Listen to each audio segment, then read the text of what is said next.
I'm not a lawyer, but let me tell you what happened on day 21 of the YSL trial. And at the end of this video, you tell me what you think because it got interesting. So first up, the judge explained why court was canceled for most of last week. Well, yours truly fell ill. So it happens. And then Tick got back on the stand. I know, but today was his last day, kinda. I'll explain the kinda part later. Before Tick finished out, the prosecutor and the defense attorneys got to question him one more time. Attorney Love was up first with redirect. She asked Tick about text messages that at this point we've gone through a million times. And then she goes over lyrics to the song Droppin' Jewels. If you remember, last week, Attorney Love asked Tick if there were any songs that Thug talked about being truly humble under God. And Tick responded with a lyric from the song Droppin' Jewels. Now, he didn't specifically say that the song said truly humble under God, but he said that Thug was talking about God in that song. So today, Attorney Love reads out other parts of that song in an attempt to prove that it really wasn't about God. Knock them out. If you're going to kill them, better not be sloppy. Are those lines in Droppin' Jewels? Yes. I told my daughter, keep one in the head. She ain't got to cock it. I told my son, if he wanted to live, he might catch a body. Are those all lines in Droppin' Jewels as well? Yes. Do either one of those lines refer to the defendant being truly humble under God? Objection calls for speculation. Overruled. No. Ain't 6'9", but 2 holes with me right now. You can call me shoddy. Do either of those lines refer to the defendant being truly humble under God? No. And then, because of all of the back and forth about Tick's plea deal and if he signed it willingly and with full understanding, Attorney Love plays the entire 20-minute video of the hearing where Tick agreed to his plea deal. Trontavious Stevens. And are you the same person referred to as Trontavious Stevens, also known as Tick and also known as Slug, on indictment 22 SC 183572? Yes. Do you need any more time to discuss this matter with your attorney? No. Do you understand if you are currently on probation or parole, your probation or parole may be revoked based on your entering a guilty plea today? What on it? By law, they have to say that you're probation. Why that ain't in the paper though? That's abortion rights. That's just... I ain't read it. Can you repeat that? Sure. Before signing this indictment, did you have the opportunity to fully discuss the facts and circumstances of this indictment with your attorney, Ms. Gladden, to your satisfaction? Yes. Yes? Yes. Yeah. Do you need more time to discuss it with her? No. Okay, all right. But before you signed it, you had an opportunity to talk with her. Yeah. And you don't want to talk with her about the indictment anymore? No. Okay, all right.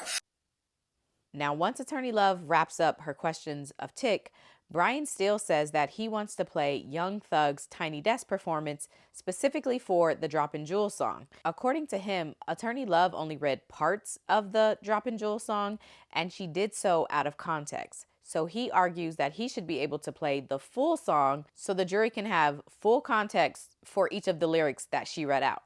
And just a note here, Brian Steele is basing his argument to play the full song on a rule of completeness, which in essence says that if one person, like the prosecutors, introduce part of a statement, the opposing party, like the defendants, have the ability to introduce the remaining parts of that statement at that same time. For one, out of fairness, and for two, so that the jury isn't misled by only receiving part of something instead of the full picture. But Attorney Love objects to the Tiny Desk performance, and listen to her reasons why. The state has understood Mr. Steele's objection to or desire to play his client's song.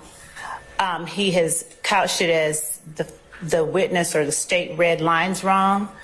The state has no objection to the official audio for the song being played for the jury, but not an NPR concert version where, you know, Mr. Williams can ad-lib, Mr. Williams can say, leave out things. And we would object to the NPR logo being shown. All of that. We ask that the official released audio of the video be played. So Attorney Love plays this version of the Droppin' Jewels song for the judge, which she says is from Young Thug's YouTube page, and it's listed as the official song. So for her, she's okay with playing this version, but not the Tiny Desk version. So let me see if I understand your objection. Is your objection based on the rule of completeness and the official audio would be the complete version of the song? In part, yes. The other part that we objected to, of course, was the NPR, that tagging. Brian Steele comes back and says that the lyrics in both versions are exactly the same, and the only reason that he wants to play the Tiny Desk version is because it's a bit slower and the jury can actually understand the lyrics. They're the same words. There are no words omitted. The only thing that is not complete is when Miss Love read certain logos and lyrics. I am playing the complete song. What Mr. Williams said on NPR is going to be identical to the lyrics in October 15th, 2021. But the state asked question after question and lyric after lyric, not entirely. And I want to play the whole version. And Ms. Love, I'm going to overrule your objection I'm going to let him play it.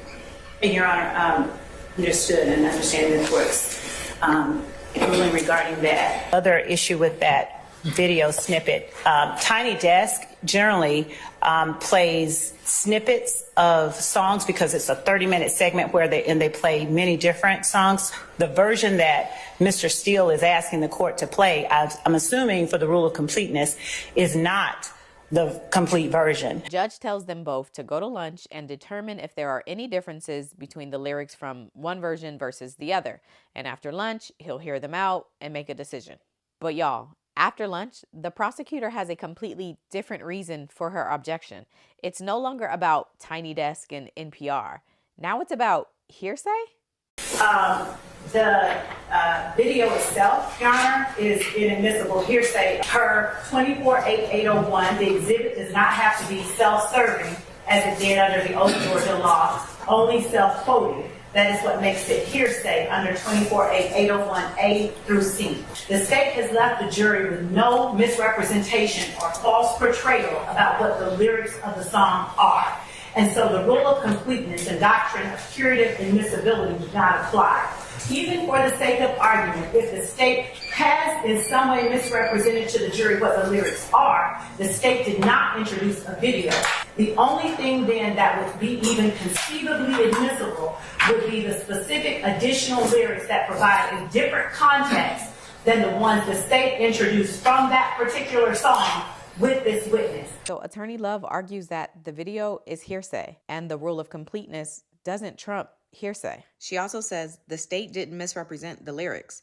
So the only way for Brian Steele to provide more context to the lyrics would be to admit the additional lyrics, but only the lyrics, not the video. So Brian Steele comes back and makes a very passionate plea to the judge to allow him to play this video. I would like to do what you already ruled and play the song. 802 and 613. At some point, the confrontation clause has to speak in this courtroom. This court is handcuffing the Constitution. They're wrong. Mr. Carlson has no clue what he's talking about. He's wrong. He wasn't here. And just to throw around a name because he wrote a book, this is not applicable. You know what this song is about? It's about coming from nothing. I have every right. I need to put this in. This trial may go on till Super Bowl next year. I don't want to do it in 7 months. After all of that, the judge says no.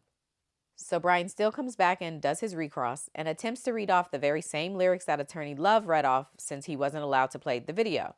But Attorney Love is now objecting to everything, and the judge is sustaining most of it. Objection, Your Honor, speculation. I stand no objection. Objection, Your Honor. I stand the question. Objection, To you. Your Honor, speculation. There's a quick mention about Gunna, and then Tick is finally let off the stand. He is subject to be recalled, but for now, he's done. There was another witness after Tick, but child, I gave up on the day. So they'll be back tomorrow for day 22.